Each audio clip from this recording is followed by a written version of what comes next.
ازيكم يا جماعه عاملين ايه؟ في وسط السوق اللي احنا بنشوف اليومين دول منتشر عربيات كتير صيني واسعارها معديه المليون ونص. ناس كتيره بتحب تدور على العربيات الاوروبي، بيقولك الناس دي ما بتهزرش سواء في الامان او في الاعتماديه او حتى في الكماليات الداخليه والخامات بتاعه العربيه. من وسط العربيات اللي ما كانتش واخده حظها الفتره اللي فاتت الاوبل الجراند لاند. مش عارف بقى ما اتعملهاش دعايه كويسه ولا كانت نازله في وسط منافسين زي التوسان والسبورتاج ساعتها وكانوا ساعتها واكلين السوق. في الفيديو ده هنتكلم عن اوبل جراند لاند موديلات 2025، خصوصا بعد ما التوكيل قرر يزود اسعارها. هنتكلم على الفئات بتاعتها بالتفصيل وتجهيزات كل فئة وطبعا السعر، كل ده واكتر هنعرفه بعد الفاصل.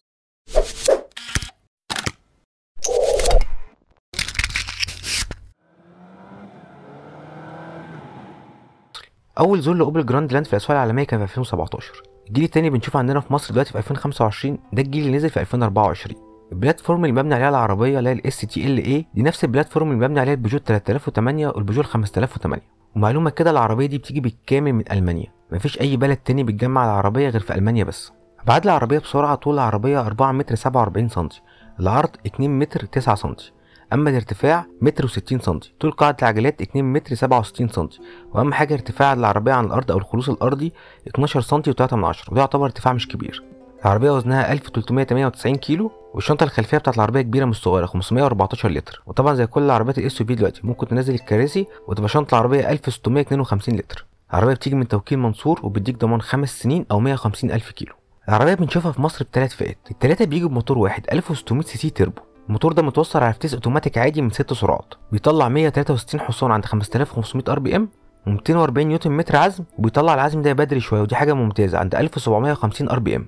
السرعه القصوى بتاعت العربيه 200 كيلو، والتسارع بتاعها من 0 ل 100 في 8.6 ثانيه، وبيجي معاك خزان بنزين كبير 53 لتر. ومتوسط استهلاك البنزين المنظومه دي كلها على بعض 7.7 لتر كل 100 كيلو، يعني قول 8 لتر ل 100 كيلو. اول فئه من العربيه دي اسمها هاي لاين بلس، ودي كانت بتيجي بسعر 1,850,000.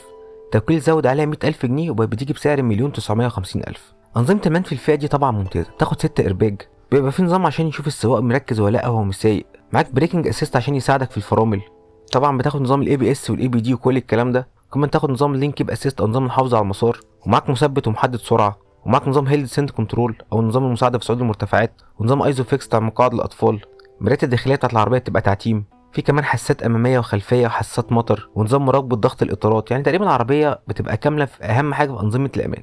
معاك كمان ازاز خلفي ملون، الاضاءه اللي قدامك بتاعت العربيه تبقى ماتريكس ليد، والتحكم بتاعها كمان بيبقى اوتوماتيك في الاضاءه سواء نهاريه او بالليل، وبتاخد كمان فوج لايت قدام وورا، وشعار اوبل هنا في العربيه بيبقى منور. كمان بتنزل العربيه بشنطه جنوط مقاس 19 بوصه، ونظام دخول العربيه وتشغيلها من غير مفتاح، وبيديك هنا كمان حمايه اسفل المحرك، والمرايات الجانبيه في العربيه بتبقى ضم وتسخين كمان، وبيديك هنا الفرش بتاع العربيه جلد وقماش في بعض، وفي دعم في القطنيه، وبيديلك هنا كمان بدل شيفترز او تقدر تغير النقلات من الدركسيون نفسه، وتكييف في العربيه هنا بيبقى دول زون، وفيها فتحات تكييف خلفيه، وعجله القياده بتاعتك بتبقى متعدده الوظائف، وفي كمان في العربيه شحن لاسلكي.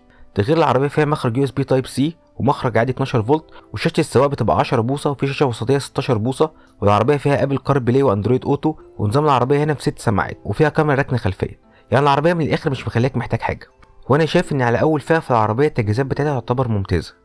لو انت حابب بقى تاخد سقف بانوراما هتدفع 100,000 جنيه، هتخش في فئه التوب لاين اللي كان سعرها 2,950,000 والتوكيل بقى خلى سعرها 2,050,000. هتاخد على كل الحاجات اللي فاتت دي ان شنطه العربيه بتاعتك هتبقى كهرباء، بتفتح وتقفل كهرباء، والسقف بتاع العربيه هيبقى سقف بانوراما.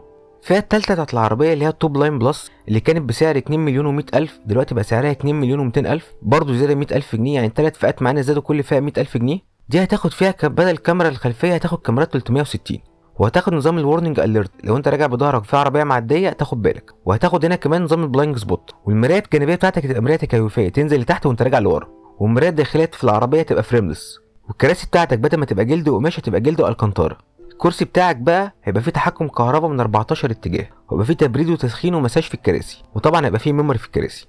طيب انا في رايي احسن فئه في العربيه دي الفئه الاولى، انت ما بتضحيش باي انظمه امان خالص، بتاخد مجموعه امان كامله بسعر ممتاز 1,950,000. لو انت بتفكر في الاوبل، عربيه جايه من بره مستورده، ضمان بتاعها كويس 5 سنين او 150,000 كيلو، عربيه نفس الشيب او نفس الشكل اللي بينزل دلوقتي هو اللي بينزل بره، وعربيه اوروبي وفيها كميه كاميرات مش وحشه. فانا شايف ان اول فئه في العربيه دي تعتبر الحصان الرابح ليها. والفئه الثانيه برضه لو انت بتحب فتحه سقف البانوراما والشنطه الكهرباء برضه مش وحشه، بس ساعتها هتدفع 100,000 جنيه، فدي حاجه في الاول وفي الاخر ترجع لك، مع العلم ان السقف البانوراما ده لو حصل فيه مشكله او اتكسر بيبقى تغييره غالي شويه. وبس ده كان كل حاجه النهارده. شاركونا بارائكم في العربيه وايه رايكم في سعرها الجديد، ويا ترى تستاهل في وسط المنافسين ولا لا. ولف لفه برضه في القناه واتفرج على الفيديوهات اللي فاتت، ان شاء الله تلاقي حاجه تفيدك. متنساش تعمل اشتراك ولايك والحاجات الحلوه دي كلها، واشوفك الفيديو الجاي. كان معاكم مؤمن سيد، سلام.